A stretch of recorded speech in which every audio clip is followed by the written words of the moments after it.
Captain June stood at the viewing deck of the Earth Alliance ship Serenity watching the stars. The Tylorian homeworld grew larger in the distance. Its purple oceans and green landmasses were unlike anything on Earth. After 5 years of messages sent across space, humans would finally meet the Tylorians face to face. "Captain, the Admiral wants to see you," said a young crew member. June nodded and walked to the command center. His black uniform was crisp and perfect. At 35 years old, he was young for a captain, but his calm mind and way with words had moved him up quickly. Admiral Park looked up from her desk when June entered. Her gray hair was pulled back tightly. "Captain June, sit down," she said, pointing to a chair. "I have important news." June sat, back straight, hands on his knees. "Yes, Admiral. The Tylorian royal family has asked for a human to meet with them. They want to start trade talks."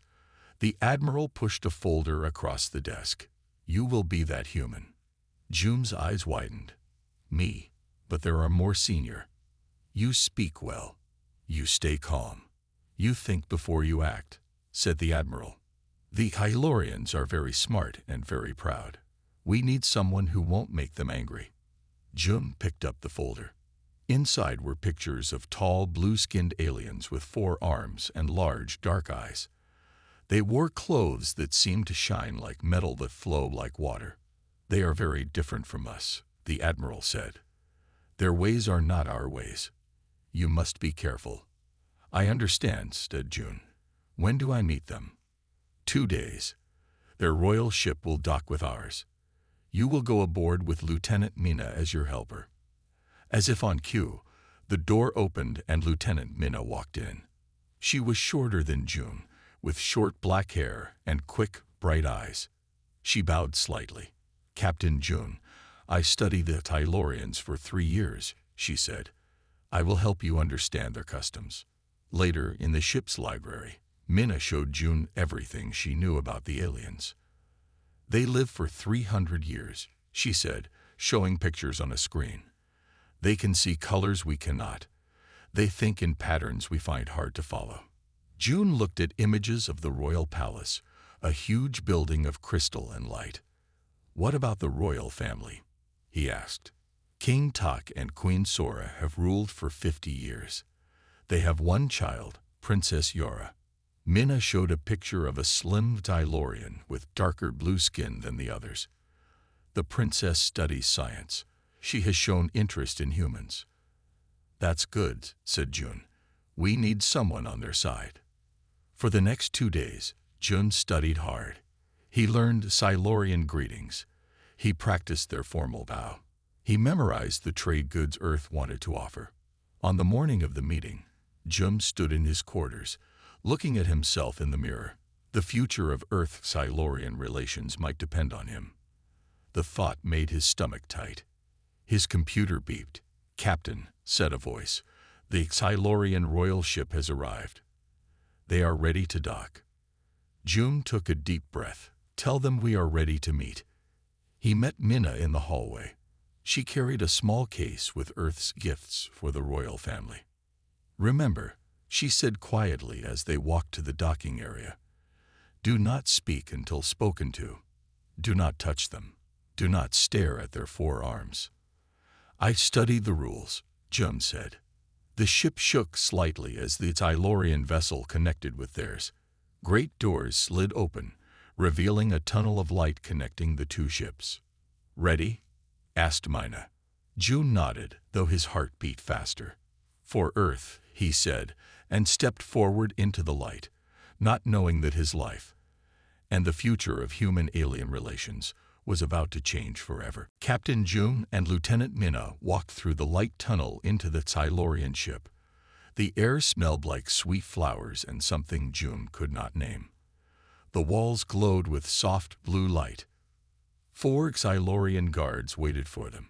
They stood tall, their blue skin shining under the lights. Each guard had 4 arms, and all 4 held different weapons. "Welcome, humans," said one guard.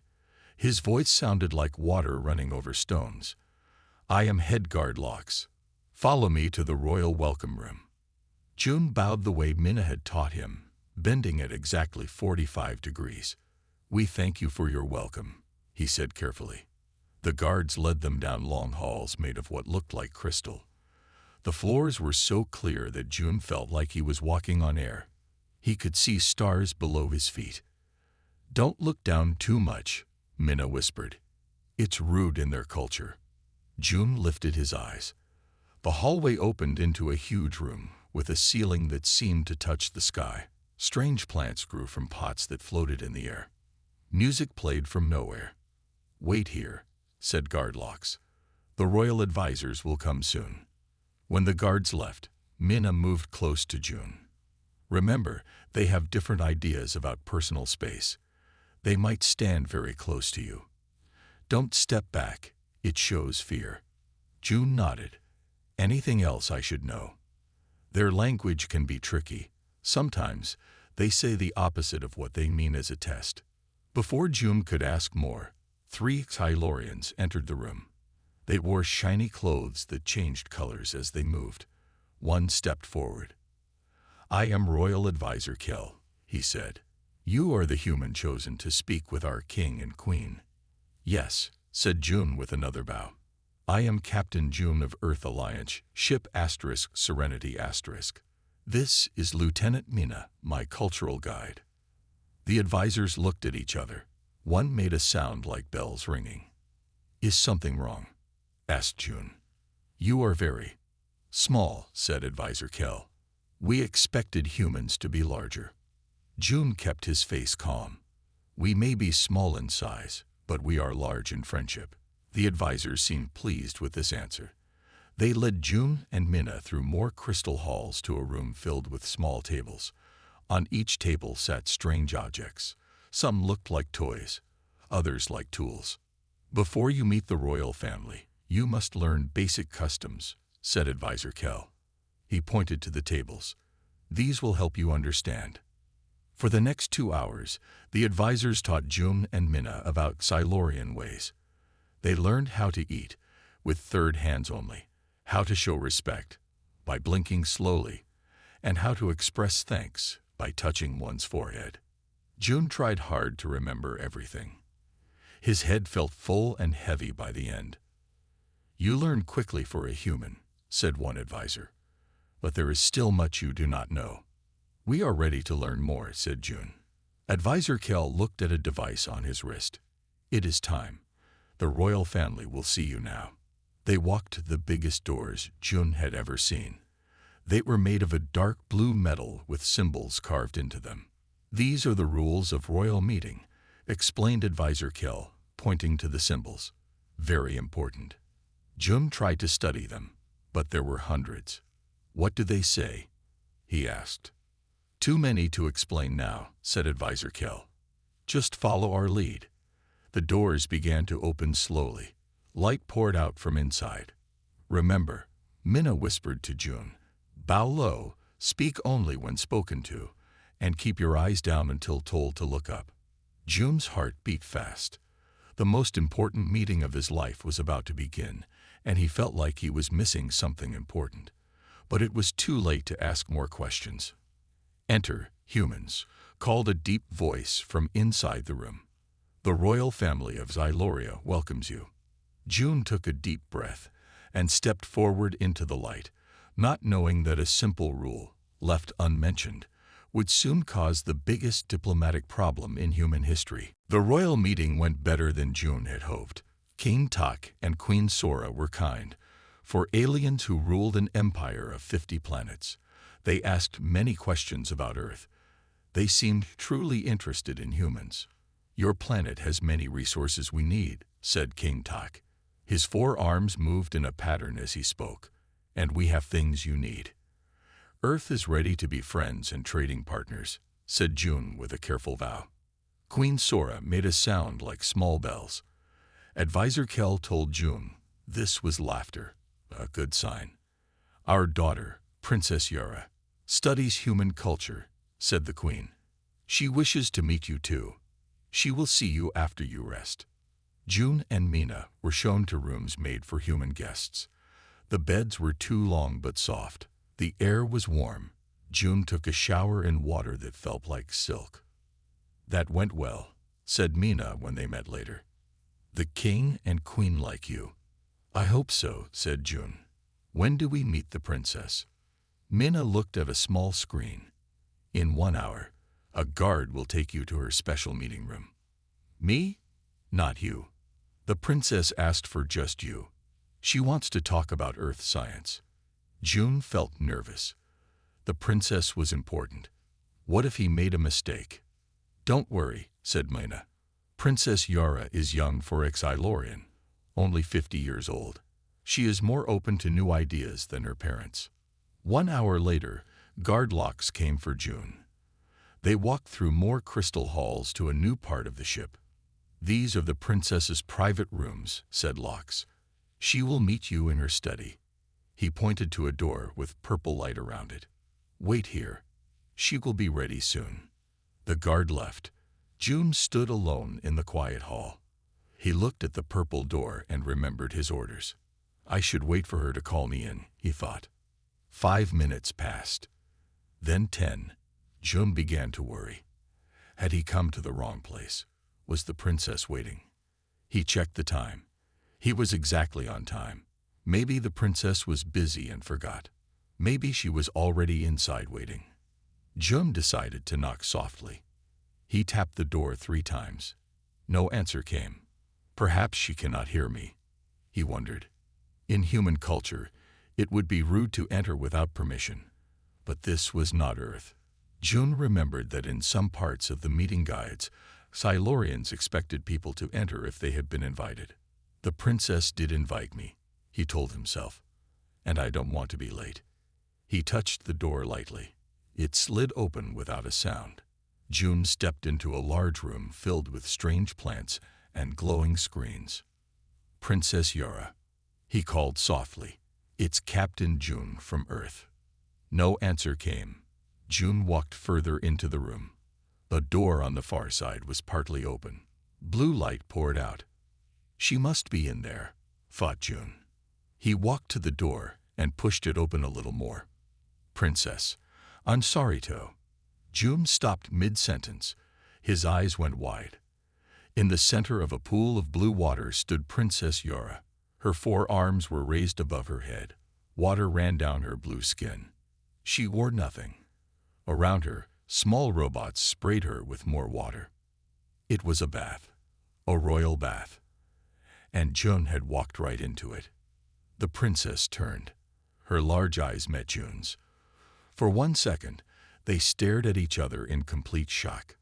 Then Princess Yara did 3 things at once. With 1 arm, she covered herself. With another, she pointed at June. With her 3rd arm, she pressed a red button on the wall. And with her 4th arm, she grabbed something that looked very much like a weapon. Alarms began to sound throughout the ship. Lights flashed red. June heard running feet and shouting voices. "Oh no," he thought as guards rushed toward him. "This is bad. This is very, very bad." Guards grabbed June with their strong hands. 6 Silurians held him, 2 for each arm and 2 more for his legs. They lifted him off the ground. "Wait," June said. "I didn't know. I made a mistake." The guards did not listen. They carried him away from the princess's rooms, down long halls, and into a small room with no windows. They put him on a chair that locked his arms in place. "The king will decide what to do with you," said Guard Locks. His voice was cold. "Please, let me explain," June begged. "I didn't mean to see the princess that way. I thought she was waiting for our meeting." Locks's face showed no feeling. "You broke the most important royal rule. No one may see the royal family during sacred cleaning. Everyone knows this." "I didn't know," said June. "No one told me." But the guards left, locking the door behind them. June sat alone for what felt like hours. His mind raced. Would this end all hopes for peace between humans and Silurians? Would Earth lose this chance for new trade and friendship? Finally, the door opened. Lieutenant Mina rushed in, her face pale with worry. "June, are you hurt?" she asked. No, but I'm in big trouble, he said. I walked in on the princess while she was bathing. No one told me about their bathing rules. Mina's eyes went wide. Oh no, the sacred cleaning ritual. It wasn't in our guides because it's so basic to their culture. They didn't think they needed to tell us. Well, they should have. Jun said. What will happen to me now? Mina looked down. It's bad. In old times, anyone who saw royal family members during sacred cleaning was killed. June felt cold all over. Killed. Do they still do that? I don't know. I'm trying to talk to the royal advisors, but they won't see me. The whole ship is in chaos. Mina touched June's shoulder. I'll do everything I can to help you. After Mina left, Jun sat alone again. His thoughts were dark. Would this one mistake cost him his life? Would it start a war between humans and Silurians? Hours later, the door opened again. Advisor Kell entered with 4 guards. The king and queen will see you now, he said. They will decide your fate. The guards unlocked Jun's chair, but held his arms tightly. They walked him to the great hall where he had first met the royal family. But this time, the room felt cold and unfriendly. King Tak and Queen Sora sat on high chairs. Their faces were hard like stone. To one side stood Lieutenant Mina, looking scared. On the other side stood Princess Yara, now fully dressed in shining clothes. She did not look at June. Human Captain June, said King Tak in a deep voice. You have broken our most sacred law. You have seen the princess during her private cleaning ritual. This has never happened before in all our history. June bowed his head. Great King, I am truly sorry. I did not know about this rule. In my culture, we would never enter without permission. I thought I was invited and expected. The queen spoke next. Ignorance does not erase the crime. Our law is clear on this matter. Please, said Mina, stepping forward. Captain June is our best diplomat. This was an honest mistake. Don't let it ruin the chance for peace between our peoples. The king and queen looked at each other. They seemed to speak without words. The old punishment for this crime is death, said the king finally. June's heart almost stopped. He looked at Mina, whose face had gone white. However, the king continued, these are new times, and there is one person who has the right to speak on this matter. All eyes turned to Princess Yara. For the first time, she looked directly at June. Her large eyes were hard to read. Princess, said the king, what do you say should be done with this human who has violated your privacy? The room was silent. Everyone waited for Princess Yara to speak. June looked at her face, trying to guess what she might say. Would she call for his death? Would she end all hopes for peace between their worlds? Princess Yara stepped forward. Her blue skin shimmered in the light. Father, mother, she said in a clear voice. I have studied humans for many years. I know their ways. She turned to look at June. Her 4 arms moved in a pattern that June could not understand. This human did not know our sacred rules, she continued. His people do not have the same ideas about privacy that we do. To kill him for a mistake would be wrong. June felt hope rise in his chest. The princess was defending him. King Tak frowned. The law is clear, daughter. No one may see the royal family during sacred cleaning. Yes, father, said Princess Yara, but the law was made for our people, who know our ways. This human is from far away. He does not know. Queen Sora spoke next. What do you suggest, daughter? We cannot simply ignore this offense. Princess Yara turned to face the whole room. I believe this was truly a mistake. Captain June did not mean to break our law. She walked closer to June, studying him with her large eyes. More importantly, she said, if we kill this human, we will lose all chance for friendship with Earth. We need human help against the Drac Empire. We cannot fight them alone. June had not heard of the Drac Empire before. He looked at Mina, who shook her head slightly. This was new information. You speak wisely, daughter. said the queen slowly, but the offense cannot go unpunished. Princess Yara nodded. I agree, but let the punishment fit the crime and serve a purpose. She turned to her father. I suggest the trial of understanding. Let Captain June prove that humans are worthy of our trust and friendship. The king's eyes widened. The trial. No outsider has ever taken the trial. Then let this human be the first, said Princess Yara. If he passes, we will know humans are special. If he fails, she paused. Then the old punishment can still be given. The king and queen looked at each other again, speaking without words. Finally, the king nodded. Very well. Captain June of Earth will face the trial of understanding. He looked at June with serious eyes. Prepare yourself, human. The trial will test your mind, your heart, and your spirit. Few of our own people have passed it. June bowed deeply. Thank you for this chance, great king.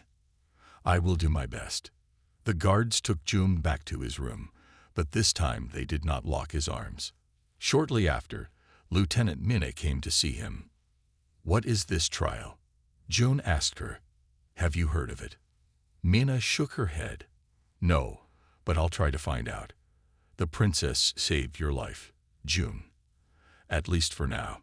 She did, said June. But why? Why would she help me after what I did? Later that night, as June tried to sleep, his door opened. He sat up quickly. Princess Yara stood in the doorway. She wore a simple robe now, and her face looked different, softer, less formal. Captain June, she said quietly, we must talk. Princess, said June, standing up and bowing. I am so sorry for what happened. I know, she said, entering the room. That is why I am here. The trial of understanding is very difficult. No outsider has ever faced it. Then why did you suggest it? Asked June. Princess Yara looked at him with her large eyes. Because I believe humans are special. You think differently than we do. You feel differently. She moved closer. And because I need your help, my people face a great danger. The Drac Empire grows stronger. We cannot defeat them alone. You want an alliance with Earth, said June, understanding now. Yes, said Princess Yara, and I will help you pass the trial. But you must promise me something. What? Asked June. Promise that humans will stand with us Ilorians against the darkness that is coming. June stood in a round room with high walls. Today was the day of his trial. Around the top of the room sat the king, queen, and many Xylorian nobles. They looked down at him with cold eyes. Princess Yara sat beside her parents. Her face showed nothing, but her eyes watched June carefully. Last night, she had told him a little about the trial. It will not be what you expect, she had said. Remember, we value mind over body. June wore a simple white suit that the Tylorians had given him. Lieutenant Minna stood to one side of the room, looking worried. King Tug stood and raised all 4 arms. The trial of understanding will now begin, he said in a loud voice. Captain June of Earth will face Commander Han, champion of the Royal Guard. A door opened on the far side of the room. A tall Xylorian entered. He was bigger than any June had seen before, with dark blue skin and muscles that rippled as he moved. All 4 of his arms held different weapons. This is a test of mind, not just body, said the king. To win, you must show true understanding of your opponent. June's heart beat fast. How could he defeat this giant alien? Princess Yara had said the trial was not about fighting, but it sure looked that way now. Commander Han stepped into the center of the room. He bowed to the king and queen, then turned to face June. Human, he said in a deep voice, I have never lost a trial combat. Today will not be the first. June bowed as he had been taught. I am ready, he said, though he did not feel ready at all. A high sound rang through the room. The trial had begun. Commander Han moved forward fast. He swung one weapon, a long staff, at June's head. June ducked just in time. The staff passed over him with a whoosh. You must understand to win, said Commander Han, swinging again. Jun jumped back. What did that mean? How could he understand an alien he had just met? For several minutes, Jun could only dodge and run. Commander Han was too fast, too strong. Jun was getting tired. Then he remembered what Princess Yara had told him. We value mind over body. Jun stopped running. He stood still and watched Commander Han carefully. The Tylorian moved in patterns, the same patterns over and over. His 4 arms worked together in a dance. I see, thought Jun. This isn't about fighting. It's about seeing the pattern. The next time Commander Han attacked, Jun didn't run. Instead, he watched the pattern of the 4 arms and stepped exactly where none of the weapons would hit. Commander Han looked surprised. He attacked again, faster, again. Jun moved to the safe spot in the pattern. You begin to understand, said Commander Han. He changed his pattern and attacked again. This time, Jun couldn't find the safe spot in time. A weapon hit his arm, sending sharp pain through him. But he kept watching, learning the new pattern. After a few more hits, Jun saw it, the new safe spot. He moved there just as all 4 weapons swung at him. None hit. Good, said Commander Han. Now, can you make your own pattern? Jun realized what he had to do. The trial wasn't about dodging. It was about showing he could think like a Xylorian. He had to make his own pattern. Jun began to move in a circle. He raised his arms and moved them in a pattern like the Xylorians did when they talked. He was trying to say something with his body. Commander Han watched him closely. Then, to Jun's surprise, the commander began to follow Jun's pattern. Their movements matched. You speak through movement, said Commander Han. Like our ancestors did. Jun continued his pattern, adding new moves. He was trying to show that humans and Tylorians could work together, 2 different species making one pattern. Commander Han followed perfectly. When Jun finished, the commander lowered his weapons and bowed deeply. The human understands, he said to the king and queen. He sees our patterns and makes his own. He has passed the first part of the trial. The crowd of Tylorians made sounds of surprise. Princess Yara's face showed a small smile. First part, thought Jun with worry. How many parts are there? The second part of the trial will now begin, announced King Tak. The floor in the center of the room opened. A table rose up with 3 strange objects on it. They looked like puzzles made of crystal and metal. These are the puzzles of logic, said the king. Commander Han holds the record for solving all 3 in 15 minutes. You have 1 hour, human. Jun walked to the table. The puzzles glowed with soft blue light. He had never seen anything like them. You may begin, said the king. Jun picked up the first puzzle. It was a ball made of rings that could turn and slide. He needed to make all the colors match up. For 5 minutes, Jun tried to solve it the way he thought a Xylorian would, by following patterns and rules. But it was too hard. I can't think like them, he thought. I need to think like a human. Jun looked at Lieutenant Mina. She gave him a small nod, as if to say, be yourself. Instead of following strict patterns, Jun tried a human approach. He looked for shortcuts. He tested different ways. He made mistakes and learned from them. After 10 minutes, the first puzzle clicked and glowed green. Solved. The crowd murmured in surprise. Jun moved to the second puzzle. It was a cube that changed shape when touched. The goal was to make it form a perfect star shape. Again, Jun tried human thinking. Instead of following the expected path, he looked for creative solutions. He found that pressing 2 points at once made the cube change in new ways. 7 minutes later, the second puzzle formed a perfect star and glowed green. Now the crowd was really talking. No one had solved 2 puzzles this fast before. The third puzzle was the hardest. It was a flat disc with moving pieces that created music when arranged correctly. But Jun couldn't hear the patterns the way Xylorians could. Think human, he told himself. What do we have that they don't? Then it hit him. Humans had something special. Feeling. Emotions. Silurians thought with pure logic, but humans mixed logic and emotion. June closed his eyes and felt the music. Instead of trying to solve it with his mind, he let his heart guide him. He moved pieces until the music felt right, not just logically correct. The disc began to play a beautiful song. It glowed green. Solved. The room went silent. June had finished all 3 puzzles in just 25 minutes. Commander Han stepped forward. "Impossible," he said. "No one solves the puzzles this way." "Not impossible," said June. "Just different. Humans think differently than Silurians." Princess Yara stood up. "That is exactly the point of the trial," she said to the crowd. "Understanding does not mean thinking the same. It means seeing the value in different ways of thinking." She turned to her father. "The human has shown great understanding. He did not try to be Silurian. He showed us the value of human thinking." The king nodded slowly. "The second part is past. But there is still the final test, the hardest one." A new door opened. A small Silurian child walked in, looking scared. "This is Mick," said the queen.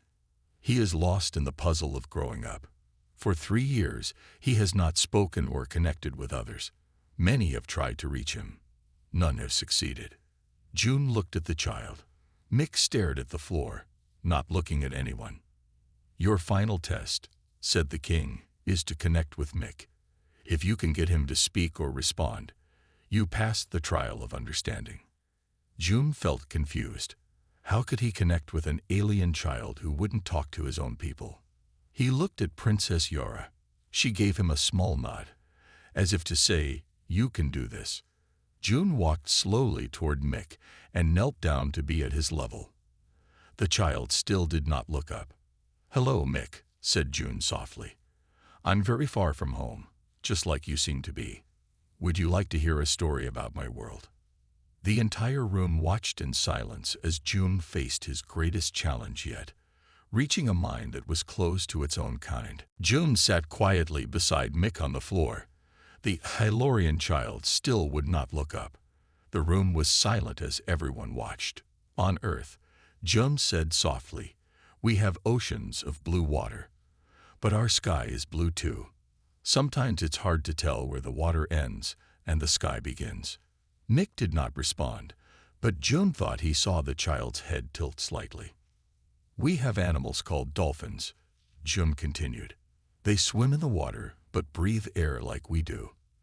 They're very smart and love to play." June noticed that Silurians used all 4 arms when they spoke. He wondered if movement might help connect with Mick. He began to use his hands to show the way dolphins jumped and swam. "Dolphins make sounds to talk to each other," said June. "They sing songs under the water." He made soft clicking sounds like dolphins. To his surprise, Mick looked up for a second, then back down. June had an idea. "Would you like to see what dolphins look like?" he asked. He took out his small computer pad that he carried in his pocket. It had pictures from Earth. He found a video of dolphins playing in the ocean and placed it on the floor where Mick could see it. The bright colors and movement caught Mick's attention. Slowly, the child looked at the screen. "They jump for fun," said June, pointing to the dolphins leaping from the water, "just because it makes them happy." Mick watched the video. Then, to everyone's surprise, he pointed at the screen with one of his small blue fingers. "That's right," said June. "They're playing a game." "Game?" said Mick in a tiny voice.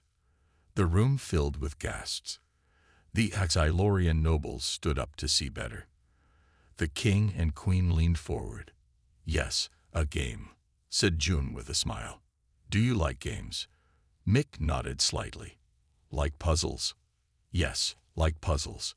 But these games are just for fun. Do you want to see another one?" June showed Mick a video of children playing tag on Earth. The Silurian child watched with interest. "They run to catch each other," June explained. "When they catch someone, that person becomes it and has to catch the others. It doesn't fix anything or solve any problems. It's just fun. Just fun, repeated Mick.